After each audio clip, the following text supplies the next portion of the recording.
अध्याय 3 पौराणिक कथाओं में छुपा है तार्किक गूढ़ ज्ञान। लोग प्राय अखंड रामायण का पाठ, श्रीमद् भागवत सप्तक और गरुड़ पुराण आदि का पाठ करवाते हैं। इन पाठों के माध्यम से हम अनेक कथा कहानियां सुनते हैं, पर सच्चाई ये है कि वे कथा कहानी मात्र कथा नहीं है। यदि हम अपने को कहानी के स्तर तक ही सीमित रखते हैं तो हम उन कथाओं के विज्ञान को नहीं समझ सकेंगे।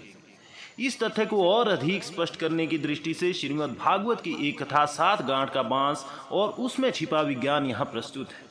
श्रीमद् भागवत में एक पौराणिक कथा है कि आतमदेव नामक एक ब्राह्मण था जिसकी कोई संतान नहीं थी।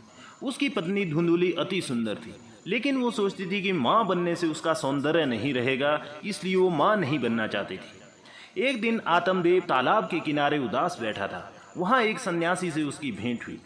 आतमदेव ने सन्यासी के पांव छूकर पुत्र की प्राप्ति का वरदान मांगा। सन्यासी ने उसे बहुत समझाया कि पुत्र की प्राप्ति उसके लिए शुभ नहीं होगी, लेकिन आतमदेव ने हठ किया तो सन्यासी ने उसे एक फल दिया जिसके खाने से उसकी पत्नी गर्भवती हो जाएगी और उसे पुत्र की प्राप्ति होगी। उस फल को लेकर उसकी पत्नी चिंता में पड़ गई। उसने पति से कहा कि वो रात में ये फल खा लेगी, लेकिन उसने खाया नहीं। संयोगवश उन्हीं दिनों धुंधुली की बहन उससे मिलने आई हुई थी, तो उसने अपने मन की चिंता बहन के सामने रख दी। बहन गर्भवती थी लेकिन बहुत गरीब थी। उसने धुंधुली से कहा, मैं अपना बच्चा चोरी से तुम्हें दे जाऊंगी, तुम सबसे यही कहना कि वो तुम्हारे यहाँ पैदा हुआ है। बस तुम इतना करो कि अपना बहुत सा धन मुझे दे दो, क्योंकि हम बहुत गरीब हैं, ताकि बच्चे का लालन पोषण ठीक से कर सके। धुंधुली ने वही किया और वह फल अपनी गाय को खिला दिया। समय आने पर उसकी बहन के एक बेटा पैदा हुआ और वह उसके बेटे को लेकर अपने घर आ गई और सबसे कह दिया कि उसके घर में पुत्र का जन्म हुआ है। कुछ समय पश्चात जिस गाय को वो फल खिलाया था उसके एक बछड़ा पैदा हुआ, जिसकी काया मनुष्य जैसी थी किंतु कान गाय जैसे थे, जिससे आतमदेव ब्राह्मण ने उसका नाम गोकर्ण रख दिया। वे दोनों बच्चे एक ही घर में बड़े होने लगे। गोकर्ण तो विद्वान बनता गया, लेकिन धुंधुली ने जो बच्चा बहुत सा धन देकर खरीद लिया था वो मूर्ख और लंपट बनता चला गया। आतमदेव ने उस बेटे से दुखी होकर घर छोड़ दिया और वन में तपस्या करने लगा। धुंधुली को जब उस बेटे ने बहुत सताया तो एक दिन उसने कुएं में कूदकर अपनी जान दे दी। ये धूर्त बेटा वेश्याओं की मांग पूरी करने के लिए बड़ी बड़ी चोरियां करने लगा। एक दिन उसकी सारी दौलत छीनकर वेश्याओं ने उसे मार डाला। मरने के बाद वह प्रेत योनि में पड़कर तड़पने लगा। उधर गोकर्ण ने वन में जाकर घोर तपस्या की। बाद में जब वो एक बार अपने गांव लौटा तो उस रात वो वहीं ठहरा जहां उसका जन्म हुआ था। वह प्रेत भी वहीं उस घर में रहता था। वह गोकर्ण के पास बैठकर रोने लगा। गोकर्ण को उस पर दया आ गई, इसलिए सुबह होने पर उसने 7 दिन का व्रत लिया कि वह प्रतिदिन श्रीमद् भागवत का पाठ करेगा, और उसने प्रेत से कहा कि वह हर रोज एक कोने में बैठकर उसे ध्यान से सुने।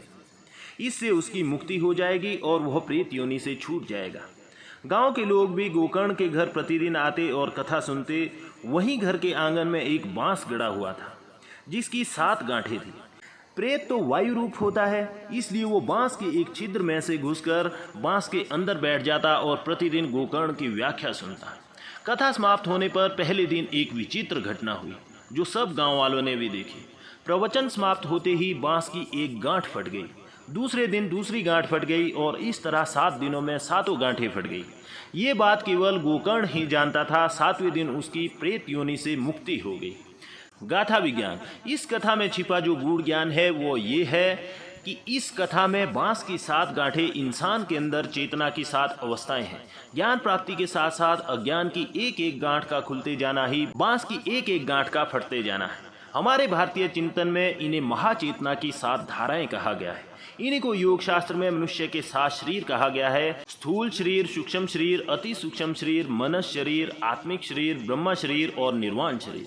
यही मनुष्य की 7 मूर्छित शक्तियां हैं जिन्हें चेतन यंत्र से क्रियाशील करना होता है, संकल्पशील करना होता है, व संवेदनशील करना होता है। इस पौराणिक गाथा का उद्देश्य मनुष्य को अज्ञान की प्रेत योनि से मुक्त कराना है। यहाँ मन में एक प्रश्न उठ सकता है कि मात्र कथा सुनने से किसी प्राणी की प्रेत योनि से मुक्ति कैसे हो सकती है। इसके पीछे जो विज्ञान है वो ध्वनि और श्रवण शक्ति पर आधारित है।